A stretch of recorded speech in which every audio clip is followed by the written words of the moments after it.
أشهد أن لا إله إلا الله وحده لا شريك له وأشهد أن محمدا عبده ورسوله أما بعد فأعوذ بالله من الشيطان الرجيم بسم الله الرحمن الرحيم الحمد لله رب العالمين الرحمن الرحيم مالك يوم الدين إياك نعبد وإياك نستعين اهدنا الصراط المستقيم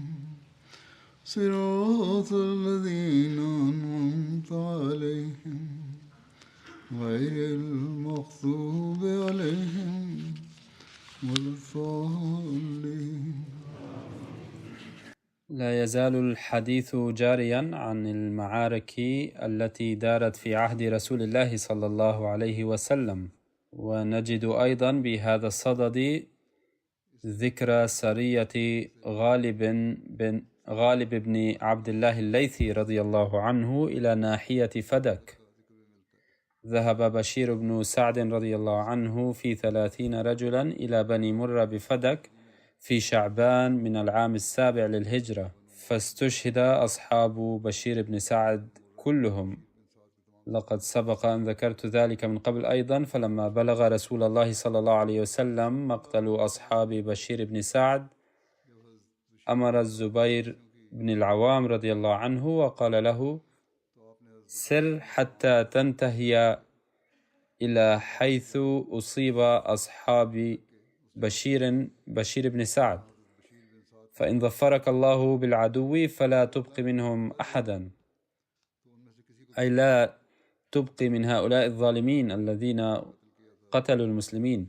وهيأ النبي صلى الله عليه وسلم معه 200 صحابي وعقد له اللواء. فلما اقترب غالب بن عبد الله من العدو أرسل علبة بن زيد مع 10 رجال إلى معسكر الأعداء للتجسس عليهم، فرأوا جماعة هناك فعادوا إلى غالب وأخبروه بالوضع، فتقدم غالب رضي الله عنه حتى أصبح قريبا من العدو من حيث يراهم، وكان الأعداء نياما مطمئنين. ثم إن غالبا قام خطيبا في أصحابه فحمد الله وأثنى عليه وقال: أوصيكم بتقوى الله وحده لا شريك له، وأن تطيعوني ولا تعصوني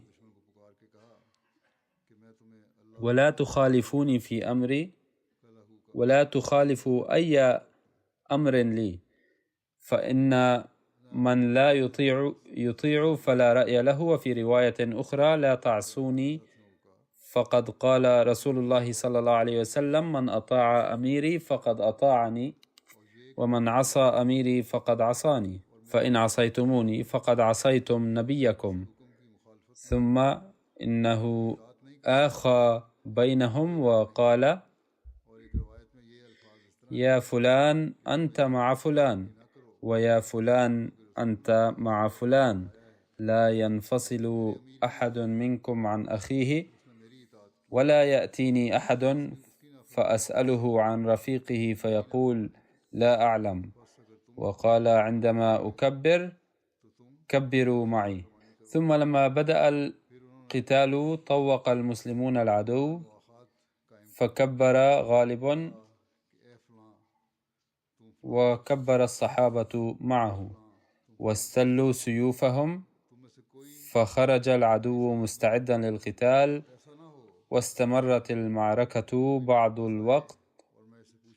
الوقت وقتلهم المسلمون كما شاءوا. وكان شعار المسلمين في ذلك اليوم أمت أمت.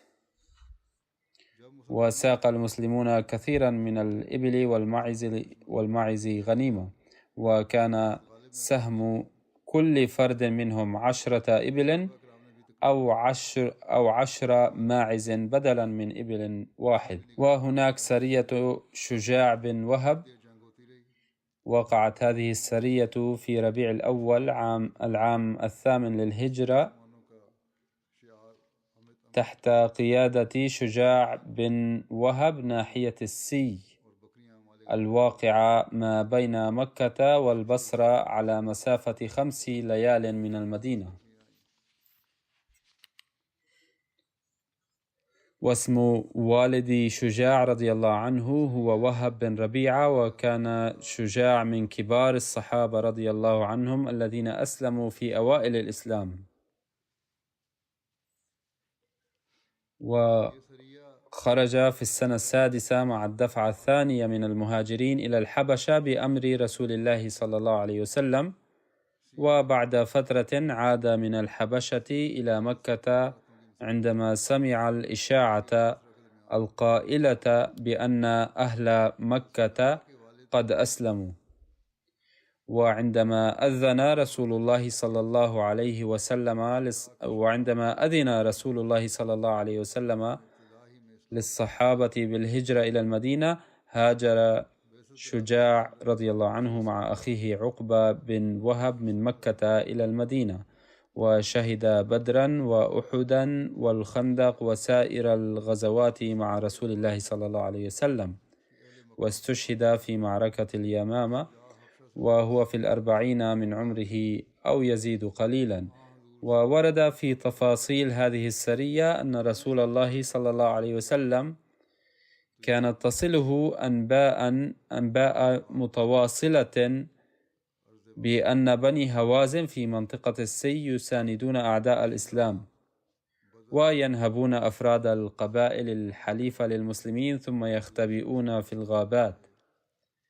فأرسل رسول الله صلى الله عليه وسلم شجاع بن وهب رضي الله عنه مع 24 من المجاهدين لمعاقبة بني هوازن.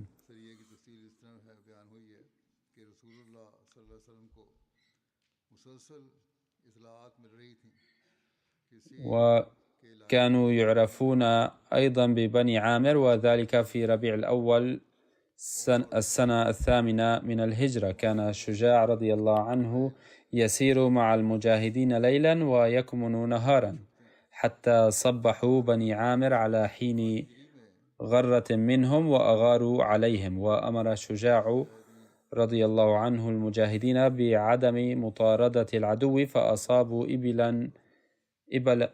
إبلا وغنما كثيرا فاستاقوها إلى المدينة واقتسموا الغنيمة، وكان سهمانهم 15 بعيرا لكل واحد منهم، وعدلوا البعير ب10 من الغنم.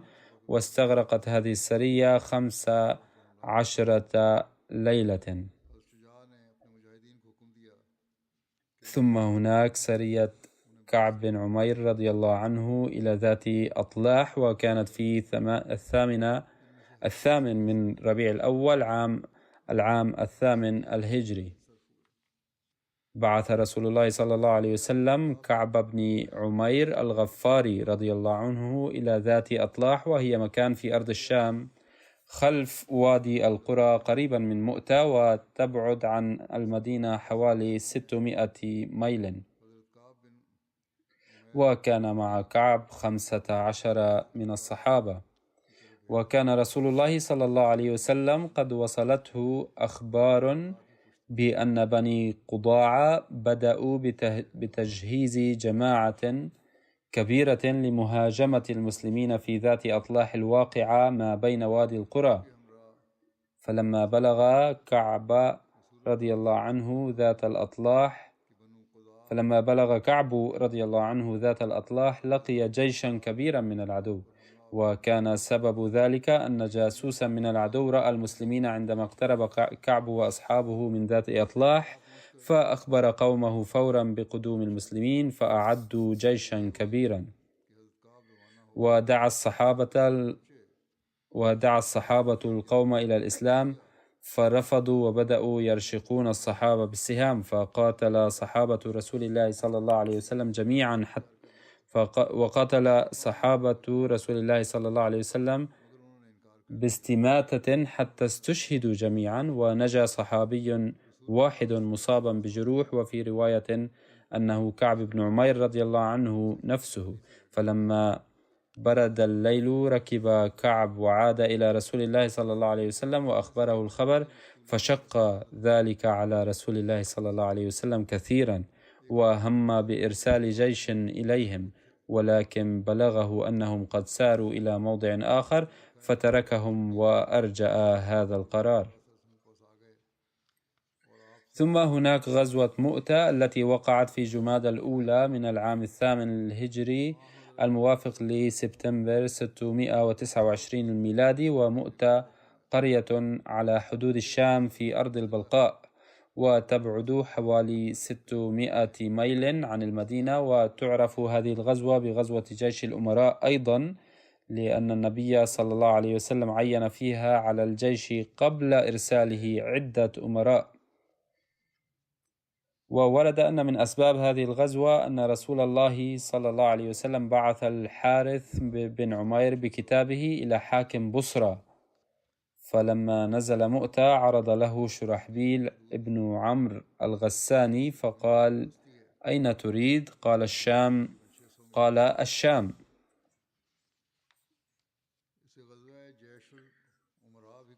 قال: لعلك من رسل محمد صلى الله عليه وسلم؟ قال: نعم، أنا رسول الله صلى الله عليه وسلم. فأمر شرحبيل أصحابه فأوثقوا رباطه، ثم ضرب شرحبيل عنقه. وبلغ رسول الله صلى الله عليه وسلم الخبر فاشتد عليه، وندب الناس وأخبرهم بمقتل الحارث بن عمير ومن قتله، فكان ذلك سبب خروجهم إلى غزوة مؤتة.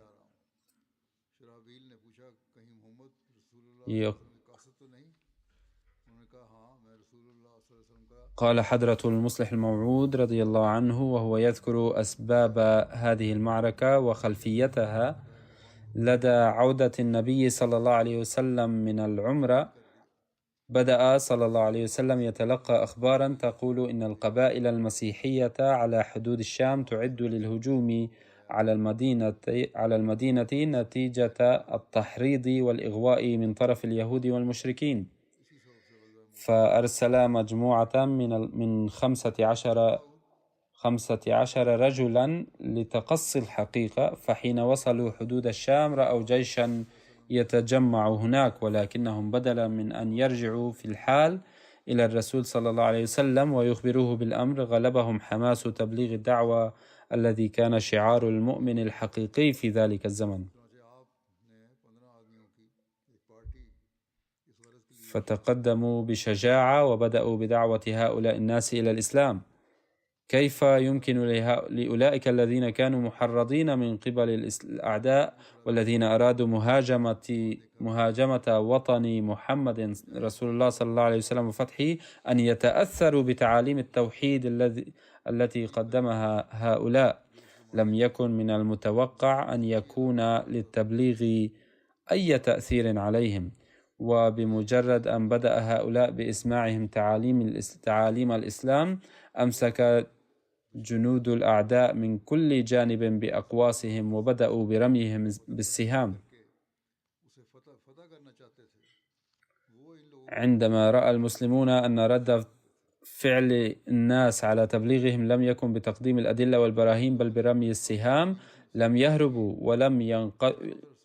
ولم ينقذوا حياتهم من هذا الحشد المؤلف من مئات وآلاف الناس، بل كمسلمين صادقين وقف هؤلاء 15 رجلا أمام مئات وآلاف الرجال وقتلوا جميعا هناك. اليوم يعامل هؤلاء المسلمون المزعومون الأحمديين بنفس الطريقة. أراد رسول الله صلى الله عليه وسلم أن يرسل جيشا آخر لمعاقبة أولئك الذين ارتكبوا هذا الفعل الظالم، وفي تلك الأثناء وصلته معلومات بأن الجيش الذي كان يجتمع هناك قد تفرق فأرجأ إرادته لبعض الوقت. وفي هذه الفترة كتب رسول الله صلى الله عليه وسلم رسالة إلى رئيس قبيلة غسان الذي كان حاكما على البصرة من قبل الحكومة الرومانية، أو ربما إلى قيصر روما نفسه. من المرجح أن هذه الرسالة كانت تتضمن شكوى حول الواقع المذكور أعلاه، وأن بعض القبائل الشامية كانت تستعد لمهاجمة المنطقة الإسلامية، وأنهم قتلوا 15 مسلما بدون سبب. وقد أرسلت هذه الرسالة مع صحابي يدعى الحارث، وأثناء ذهابه إلى الشام توقف الحارث في مكان يسمى مؤتة، حيث التقى بأحد رؤساء قبيلة غسان المدعو سرجيل. كتب أيضا سرجيل، وأعتقد أنه خطأ كتابي، والاسم الصحيح هو شرحبيل الذي كان من الحكام المعينين من قبل القيصر. سأله: إلى أين أنت ذاهب؟ ألست رسولا من محمد صلى الله عليه وسلم؟ فأجاب: نعم. فقام باعتقاله وربطه بالحبال وضربه حتى قتله أو حتى قتله. ومع أن التاريخ لا يشرح ذلك، ولكن هذه الحادثة تشير إلى أن هذا الشخص أي شرحبيل كان على الأرجح من قادة الجيش الذي قتل الصحابة 15 سابقا. وسؤاله: ألست رسولا من محمد؟ يدل على أنه كان يخشى أن يشتكي محمد صلى الله عليه وسلم إلى القيصر من أن أهل منطقته يهاجمون المسلمين، وكان يخاف من أن يساءل من قبل الملك. لذلك رأى أن المصلحة تقتضي قتل الرسول حتى لا تصل الرسالة ولا تجري أي تحقيقات. لكن الله تعالى لم يسمح لمخططاته السيئة أن تنجح، ووصل خبر مقتل الحارث إلى رسول الله صلى الله عليه وسلم بطريقة ما، فجهز جيشا قوامه 3000 مقاتل بقيادة زيد بن الحارثة مولاه المعتق لمعاقبة المسؤولين عن الواقعتين، وأرسله نحو الشام.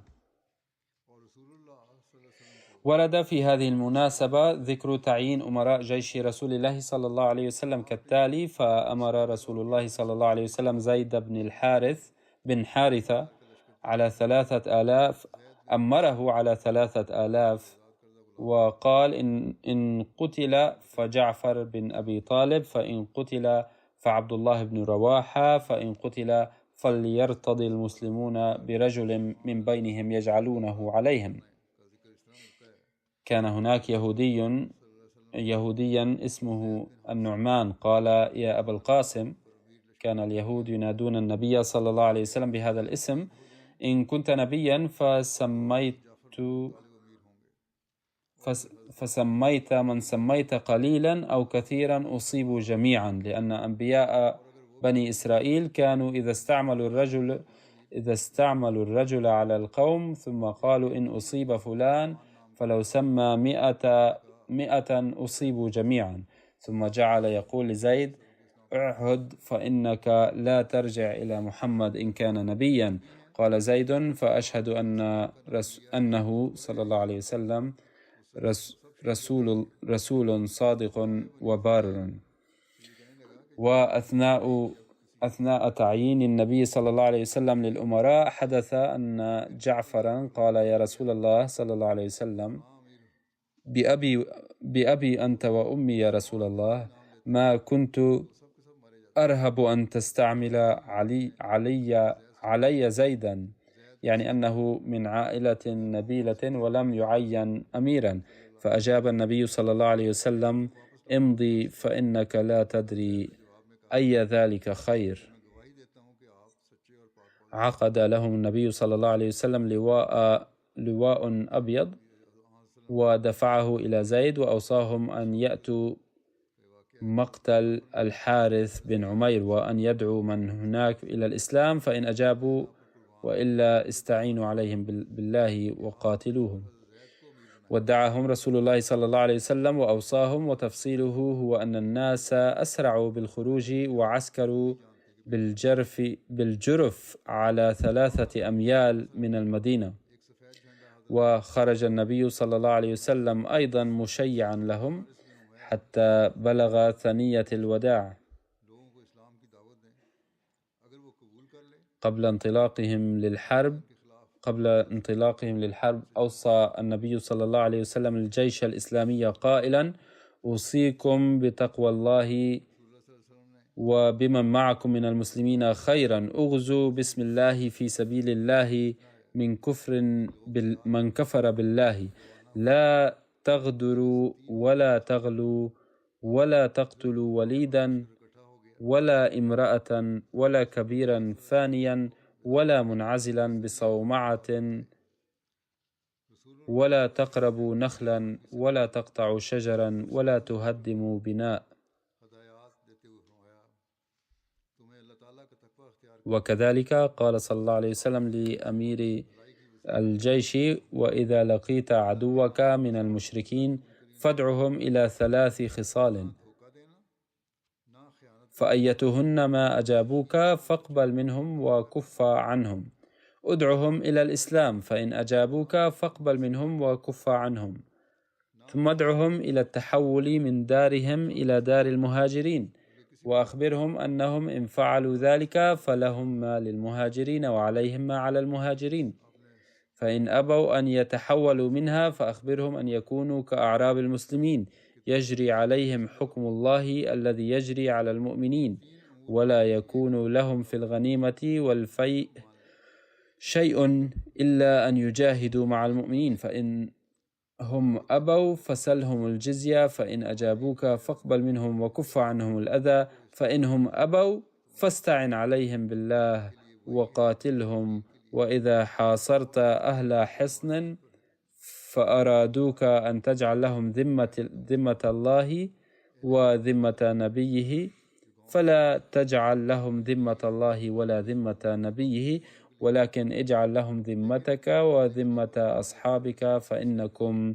وإن تغفروا ذممكم وذمم أصحابكم أهون من أن تغفروا ذمة الله وذمة رسوله. وقد بين سيدنا المصلح الموعود رضي الله عنه تفصيل هذا الحادث كما يلي: أمر الرسول صلى الله عليه وسلم أن جعفر ابن أبي طالب سيخلف زيدا كقائد الجيش لو قتل زيد، وعبد الله بن رواحة فيما لو قتل هو، وفوض المسلمين اختيار من يخلف عبد الله بن رواحة لو قتل. وعلق على ذلك رجل من اليهود كان حاضرا في مجلسه صلى الله عليه وسلم، فقال للرسول صلى الله عليه وسلم: يا أبا القاسم، لو كنت نبيا حقا فإن هؤلاء 3 الذين سميتهم سيموتون فعلا، لأن الله لابد أن يصدق ما يقول الرسول. ثم التفت إلى زيد قائلا: خذها مني، لو كان محمد نبيا فلن تعود حيا. ولما كان زيد من المؤمنين المخلصين أجابه قائلا: إن محمدا رسول الله حقا، سواء عدت حيا أم لم أعد.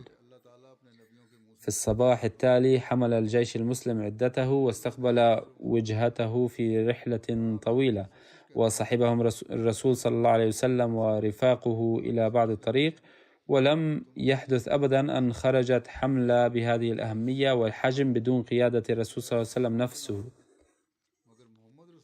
نفسه. وبعدما سار الرسول صلى الله عليه وسلم بعض الوقت ليودع الحملة، أوصاهم وأمرهم ونصحهم عند ثنية الوداع التي تعود أهل المدينة أن يودعوا عندها المسافرين إلى الشام من الأصدقاء والأقارب، فقال: أوصيكم بتقوى الله والعدل في من معكم من المسلمين، اغزوا بسم الله في سبيل الله وقاتلوا عدو الله وعدوكم في الشام، ستجدون قوما عاكفين على عبادة الله منعزلين في صوامعهم،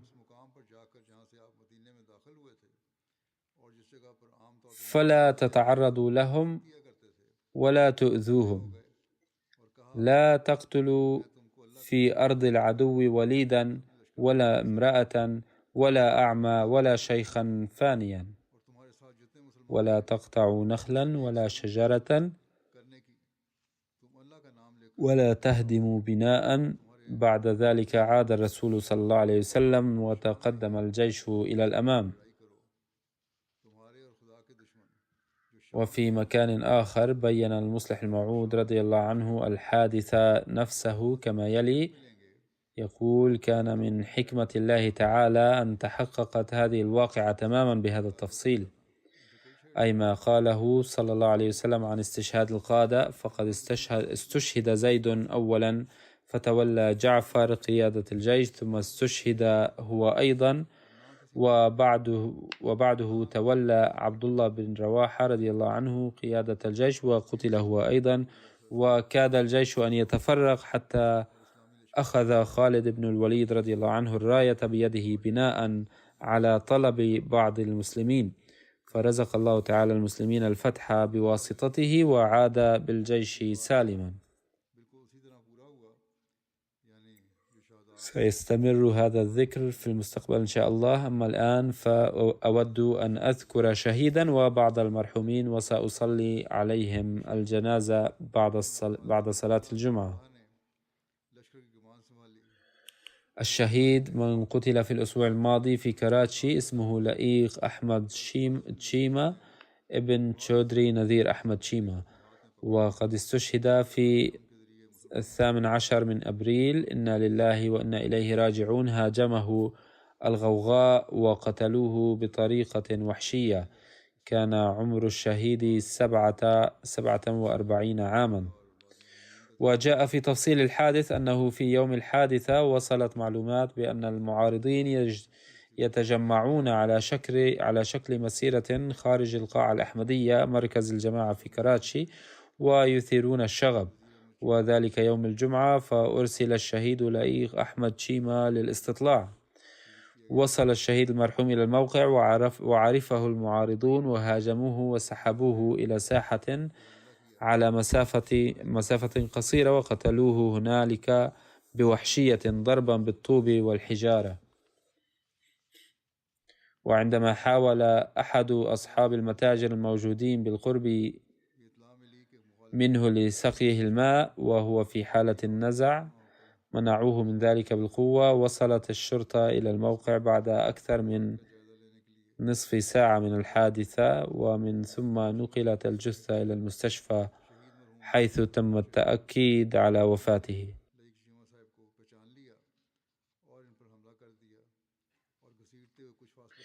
دخلت عائلة الشهيد المرحوم في الأحمدية عن طريق جده الأكبر السيد تشودري حاكم علي من جشتيان منطقة بهاول نغر، الذي نال شرف الانضمام إلى الأحمدية حين بايع في عهد الخليفة الأول رضي الله عنه.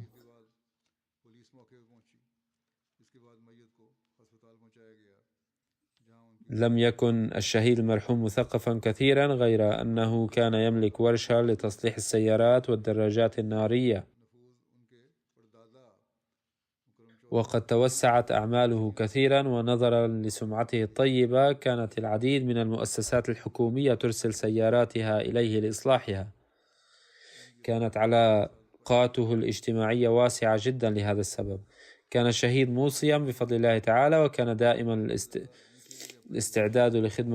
كان دائما مستعدا لخدمة الجماعة. كان ملتزما بصلاة التهجد والصلوات الخمس، وكان يصطحب أولاده بانتظام لأداء الصلاة بالجماعة. كان الشهيد يراقب التزام العاملين الأحمديين في ورشته وأفراد العائلة في المنزل بأداء الصلاة، فكان يعطي الأولوية للصلاة على العمل، فلم يترك الصلاة بسبب الانهماك في العمل. كلا، لم يفعل ذلك قط. إن رجال الأعمال مثله لا يولون اهتماما للصلوات عادة بسبب الانشغال في العمل، لكنه لم يقبل أن تفوته صلاته قط. كان ودودا ومحبا، وكانت لديه علاقة شخصية مع الجميع. كانت لديه علاقة خاصة بالخلافة. كان يستمع دائما إلى برامج MTA ولا سيما خطبي للجمعة التي تبث على قناتنا الفضائية. كان مستعدا دائما لمتابعة قضايا الجماعة وأداء الواجبات. قبل يومين من الشهادة تلقى تهديدات في المحكمة من قبل المعارضين ذوي الموقف العدواني والغاشم للغاية، وكان قد تلقى تهديدات من قبل أيضا. كان الشهيد يعشق القرآن الكريم، ورغم أنه ما كان يجيد قراءته جيدا في البداية إلا أنه تعلم القرآن في سن متقدمة، فكان يتلوه بانتظام ويستمع إلى التلاوة المسجلة أيضا. كان يشغل تسجيلات تلاوة القرآن الكريم في ورشته.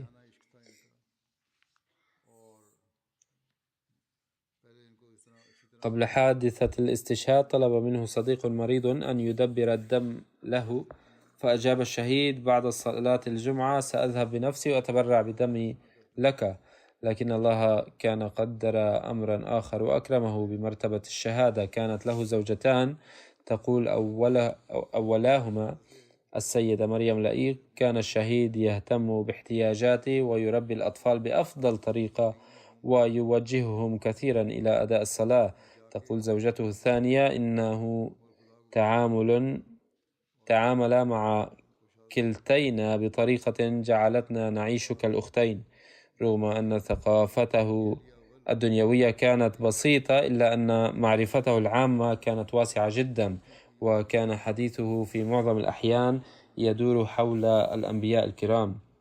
تقول زوجته الثانية السيدة فرح لئيق: لقد قام بتربيتي في مختلف الأمور، لم يقم والداي بتربيتي بقدر ما قام بها زوجي خلال عامين من الزواج.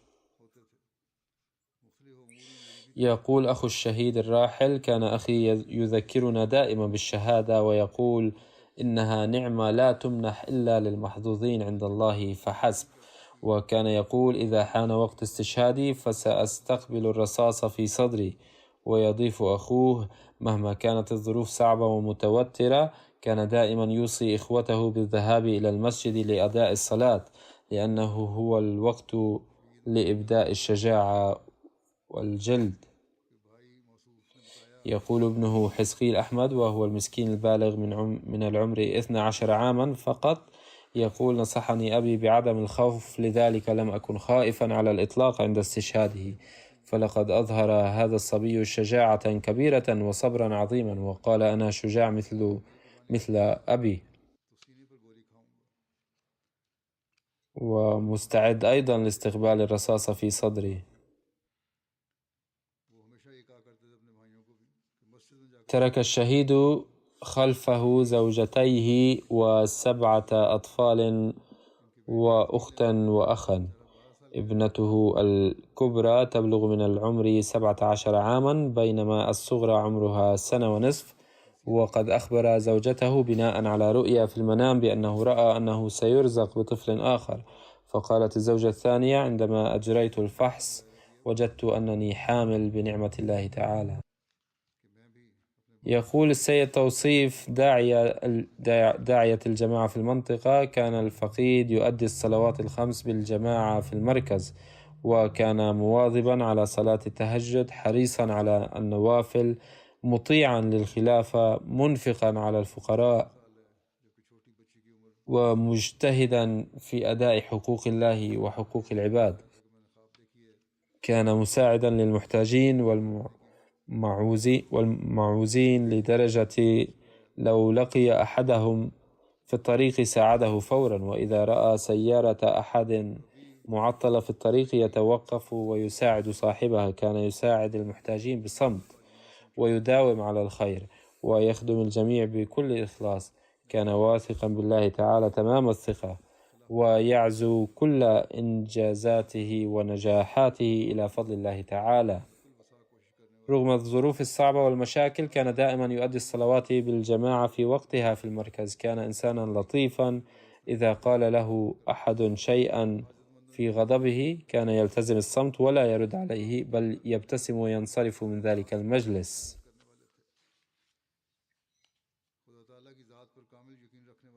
كتب سكرتير المال أو لعله رئيس الجماعة أنه في إحدى المرات كان هناك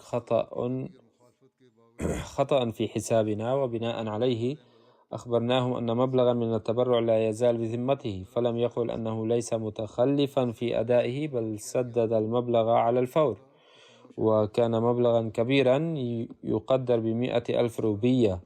فلما تم إبلاغه لاحقا بأنه كان ثمة خطأ في الحساب ولا يوجد عليه متأخرات من التبرعات، وبالتالي فإن المبلغ الذي أداه كان زائدا، فإن المبلغ الذي أداه كان زائدا. قال: لا بأس، ما دمت قد دفعته في سبيل الله فلن أسترده.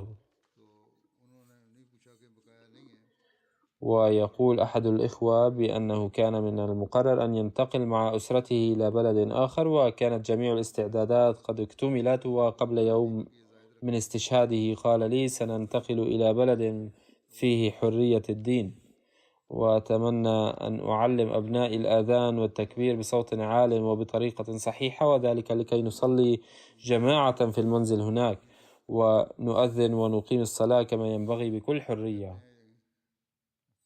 رفع الله درجات الشهيد وحفظ أهله وعياله وبطش بالظالمين عاجلا. ورد اليوم أيضا نبأ استشهاد شاب أحمدي في قرية بمحافظة قصور بباكستان، ولم تصل التفاصيل بعد. بطش الله بالظالمين عاجلا، وليس لهم من دعاء الآن سوى: اللهم مزقهم كل ممزق وسحقهم تسحيقا. الجنازة الثانية هي للسيدة أمة المصور النوري، زوجة الدكتور مسعود الحسن النوري، التي توفيت مؤخرا، إنا لله وإنا إليه راجعون. كانت هي حفيدة حضرة ميرزا الشريف أحمد رضي الله عنه، وحفيدة نواب أمة الحفيظ بيغم، وابنة ميرزا داود أحمد. كانت منضمة إلى نظام الوصية بفضل الله تعالى. كانت هي ابنة عمي أيضا.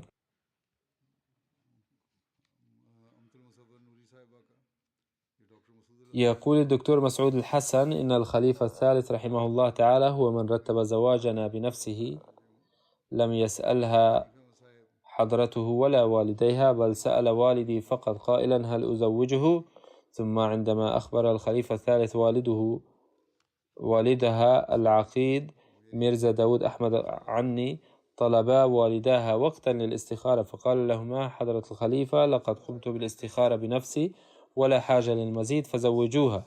وهكذا تم الزواج، وبفضل الله تعالى عشنا 51 عاما من الزواج المليء بالمحبة والود والطاعة والصداقة.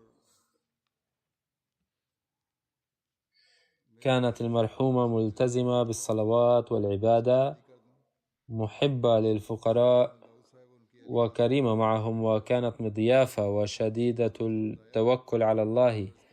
وفي السنوات الأخيرة ازداد شغفها بتدبر القرآن الكريم، فكانت تطرح الأسئلة على علماء الجماعة، كما كانت مولعة بدراسة الأديان المختلفة. ثم يضيف الدكتور ويقول: كان لها دور كبير في وقف للحياة وفي حصولي على التعليم العالي. إذا كانت هناك مناسبة أفراح أو رحلة أو نزهة وكنت مضطرا للعمل بالمستشفى، كانت هي أيضا تضحي وتقول: إذن لن أذهب أنا أيضا. في السنوات الثلاثة أو الأربعة الأخيرة تحملت معاناة المرض بصبر شديد دون رفع أي شكوى. ابنها دكتور خالد النوري من أمريكا، ويقوم بالوقف المؤقت ويخدم في مستشفى فضل العمر بربوة أيضا، يقول: كانت أمي خادمة مخلصة للجماعة، كانت تحب الخلافة حبا جما، وتتجنب الكلام الباطل والغيبة والنميمة وغيرها. كانت قد قرأت القرآن الكريم بتتبر وفهم عميق، وكانت تدرس كتب حضرة المسيح الموعود عليه السلام، وكانت تبقي عندها كتاب التذكرة وتحرص على قراءته باستمرار. كما كانت مولعة بجمع التحف الأثرية، وكانت تتحدث عنها مع أمناء المتاحف والباحثين، وشاركتني في هذا الشغف. رأت بعض الأشياء القديمة في المناطق المحيطة بربوة، وخاصة في الجبال على طول النهر، وبحثت عنها وأجرت بعض الحفريات في الأرض، وعندما كانت تأتي إلى لندن كانت تتحدث معي عن هذه الأمور وتريني تلك الأشياء. يقول ابنها مضيفا: كانت تقدم الدعم المالي لحفلات زواج الفقراء، وكانت ترعى أبناء الخدم تعلم بناتهم القرآن الكريم، وكانت تحرص على تلبية احتياجات جميع المحتاجين. كانت الابتسامة تعلو وجهها عند لقائها مع الناس. تقول ابنتها مباركة: كانت أمي شغوفة بالقراءة، سواء كانت كتب حضرة المسيح موعود عليه السلام أو الكتب عن المسيحية والهندوسية، كما كانت تدرس كتبا حول مواضيع شتى، فأصبحت على اطلاع واسع بهذه المواضيع. كانت تحترم الواقفين ودائما دعمت أبي. بعد تقاعد أبي كان بإمكانه الحصول على وظيفة دنيوية مربحة، إلا أنه لما وقف حياته شجعته والدتي وجاءت معه إلى ربوة. تقول ابنته: إن أقارب أبي غير الأحمديين جاءوا لتقديم التعازي، وقالوا كانت هي جامعة للعائلة وكانت تحافظ على العلاقات مع الجميع.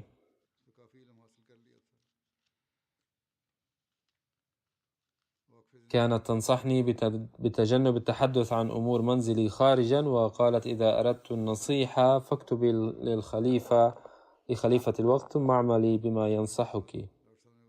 وكانت تقول: لا تضيعي وقتك في الخصومات والمشاجرات. يقول السائق في مستشفى طاهر لأمراض القلب السيد جلال أحمد خان: إن المرحومة كانت تتحلى بعظيم الصلاح والأخلاق والمواساة والعناية للفقراء، فكانت دوما تعتني بنا في السفر. ففي السفر كانت تطلب مني تشغيل الCD لتلاوة القرآن الكريم، وكانت تستمع لها طول السفر. كانت تعتني بزوجتي وأولادي كثيرا. كنت أذهب معها للتسوق في المدن الكبيرة كإسلام آباد وراولبندي، وكان أصحاب المحلات يعرفونها. وبعد استقرارها في ربوة، حين ذهبت إلى هناك ذات يوم سألوها لماذا جاءت بعد مدة طويلة، فقالت دون تردد وخوف: قد انتقلت إلى ربوة حيث يعمل زوجي في مستشفى الجماعة بينما كنا نخاف. غفر الله لها ورحمها. الذكر التالي هو للسيد حسن سانوغو أبي بكر، كان داعية محليا في بوركينا فاسو. توفي في الآونة الأخيرة عن عمر يناهز 63 عاما. إنا لله وإنا إليه راجعون. كان يقدم درسا يوميا للقرآن الكريم في شهر رمضان المبارك بلغة جولا، وكان يذاع على الإذاعة الإسلامية الأحمدية أيضا. ففي اليوم الذي كان قبل الوفاة أيضا قدم الدرس في 22 من مارس. تلقى دراسته البدائية في مدينة بوبوجلاسو في بوركينا فاسو، ثم انتقل إلى موريتانيا للدراسات العليا، وبعد ذلك سافر إلى مصر لمتابعة تعليمه العالي في جامعة الأزهر، وعاد من هناك بعد أن أتقن اللغة العربية وأحرز المهارة في التحدث بها. كان متمكنا من اللغة العربية ويتحدث بها بطلاقة. بعد عودته من الأزهر استقر في ساحل العاج وأسس هناك مدرسة كان فيها مئات الطلاب. أصبح مشهورا في ساحل العاج بسبب بلاغته وأسلوبه الممتاز في الخطابة، وكان ذلك قبل أن يصبح أحمديا. وحين بدأ الدعاة الأحمديون نشر الدعوة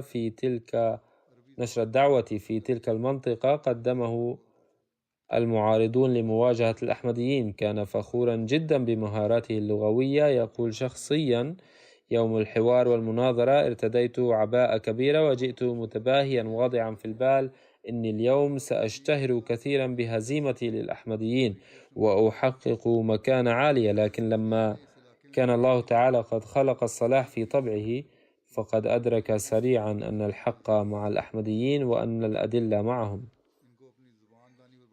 أعطي كتاب القول الصريح، وبعد قراءته جرت مناظرة بينه وبين عبد الرحمن كوناتي الداعية الأحمدي في أبيجان يوم ذاك، فهداه الله تعالى وانضم إلى الجماعة الأحمدية بشجاعة، وكان ذلك في عام 1986. كان شابا في ذلك الوقت بعمر 24 أو 25 سنة. بعد البيعة ترك مدرسته ومكانته الاجتماعية المرموقة في ذلك الوقت. كانت تعتقد في الساحل العاج دورة قصيرة للطلاب الأحمديين الناطقين بالفرنسية، فالتحق بها ووقف حياته للخدمة، وأصبح عاجلا من أفضل الدعاة الأحمديين. كان لديه قدرة كبيرة على الخطاب بلغته الأم جولا. كان يملك صوتا جهوريا، وكان خطيبا مفوها. كان يأسر المستمعين بسرعة. حين عين السيد إدريس شاهد أميرا في بوركينا فاسو عام 1990، حصل على موافقة لإحضار الأستاذ أبي بكر سانوغو من ساحل العاج إلى بوركينا فاسو.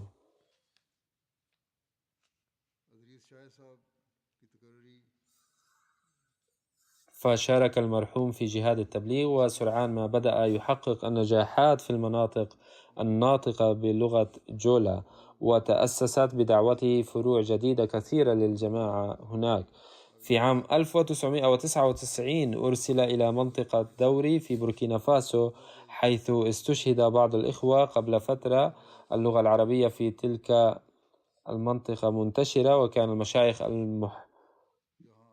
المحليون يحاولون التأثير على الناس بإظهار معرفتهم باللغة العربية، فناظر المرحوم كبار المشايخ وهزمهم، ونشر الدعوة في القرى النائية، حتى أصبح العلماء غير الأحمديين يتجنبون مواجهته ويخشون المناظرة معه. أصبح مشهورا في المنطقة كلها كشيخ وعالم كبير، وتأسست فروع كثيرة للجماعة في هذه المنطقة. وكذلك تواصل مع الإمام إبراهيم باديغة الشهيد من مهدي آباد ورفاقه في عام 1991، فبايعوا عاجلا، وأصبحوا لاحقا في عام 2023 نجوما ساطعة للأحمدية بعد فوزهم بالشهادة. عندما تأسست أول إذاعة أحمدية في بوبو جالاسو في عام 2002، كان المرحوم أبو بكر خطيبا من الدرجة الأولى على الإذاعة. كان داعيا إلى الله بمنتهى الحماس، وبجهوده ودعوته وصلت الرسالة الأحمدية إلى الملايين من الناس، ووفق الآلاف لقبول الأحمدية. خدم الجماعة لعدة سنوات في الهيئة الإدارية الوطنية. عند وفاته كان يشغل مسؤولية ريشتاناتا، أي مكتب الزيجات. في عام 2012 عين في مدينة سيكاسو في مالي، وهناك وفق لخدمات عظيمة للجماعة. في عام 2019 عندما قام بعض الشباب في بوبو جالاسو بإثارة المشاكل ضد نظام الجماعة، أعدته إلى بوبو جالاسو وعينته رئيسا للجماعة هناك، فقمع تلك الفتنة بشجاعة وحكمة، وعمل جاد ودعاء، فجدد كلهم بيعتهم. ترك خلفه والدته وزوجته وأخاه وثلاثة أطفال وأحفاد. تقول زوجته عائشة كوليبالي: كان المرحوم دائما مستعدا لخدمة الإسلام، ويعطي الأولوية دائما لبرامج الجماعة والجولات التبليغية رغم اعتلال صحته. كنت أقول له أحيانا: صحتك ليست على ما يرام، خذ قسطا من الراحة. فكان يرد: لقد وقفت حياتي وسأظل أسعى لخدمة الدين حتى آخر لحظة من حياتي. تقول: منذ زواجنا لم أرى يوما قال فيه أنه لا يستطيع أداء صلاة التهجد بسبب المرض. لقد رأيت أنه كلما جاءه أحد طالبا مساعدته في قضية جماعية أو خدمة دينية ساعده فورا حتى لو مرض بعد ذلك. كان يعامل الزوار والأقارب والجيران بلطف كبير، وكان يقابل كل شخص بمحبة. كان صاحب شخصية مثالية كان يحب القرآن الكريم كثيرا وكان عاشقا لرسول الله صلى الله عليه وسلم. هذا هو النموذج لواقف الحياة ومرب، ويجب أن يضعه مربون في حسبانهم دوما. رزق الله تعالى الجماعة دوما رجالا يحملون مثل روح الوقف هذه. يقول الأستاذ إدريس شاهد الأمير السابق للجماعة في بوركينا فاسو إن المرحوم بذل جهدا جهيدا لنشر الدعوة بشكل ممتاز. كان باسم الثغر ويملك حججا علمية قوية ويسعى دائما لإقامة معيار عال للخدمة. يقول المبلغ المحلي درابو الحسن إن الأستاذ أبا بكر كان عاشقا صادقا لرسول الله صلى الله عليه وسلم. ذات يوم أثناء شرحه لتفسير الآية 38 من سورة الأحزاب، وعند ذكره أقوال المشايخ غير الأحمديين غير اللائقة حول زواج النبي صلى الله عليه وسلم من السيدة زينب، فاضت عيناه بدموع غزيرة متسائلا كيف نسب هؤلاء الناس بسبب جهلهم أقوالا سخيفة إلى سيد الكائنات صلى الله عليه وسلم. عندما يتحدث هؤلاء الناس هكذا فلا أحد يعده إساءة إلى الرسول صلى الله عليه وسلم، لكن الأحمديين حين يظهرون احترامهم له صلى الله عليه وسلم يعدونه إساءة إلى الرسول صلى الله عليه وسلم، لدرجة حين نذكر اسمه صلى الله عليه وسلم يعتبرونه إساءة إلى الرسول. يتابع الأستاذ إدريس ويقول كان المرحوم ملتزما جدا بصلاة التهجد، حتى أثناء جولاته كان لديه ولاء عميق للخلافة. إذا تحدث أحدهم ضد نظام الجماعة كان دائما يتقدم كالسيف المسلول للدفاع عن نظام الجماعة. لم يكن يحمل أبدا أي ضغينة أو حقد تجاه أي شخص. نسأل الله تعالى أن يرفع درجاته ويوفق أولاده أيضا لمواصلة أعماله الصالحة، وأن يتقبل الله دعواته في حقهم.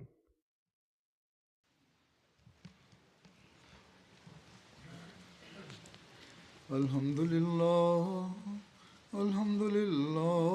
نحمده ونستعينه ونستغفره ونؤمن به ونتوكل عليه ونعوذ بالله من شرور أنفسنا ومن سيئات أعمالنا.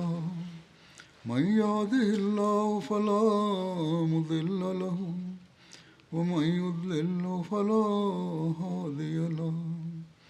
ونشهد أن لا إله إلا الله ونشهد أن محمدا عبده ورسوله.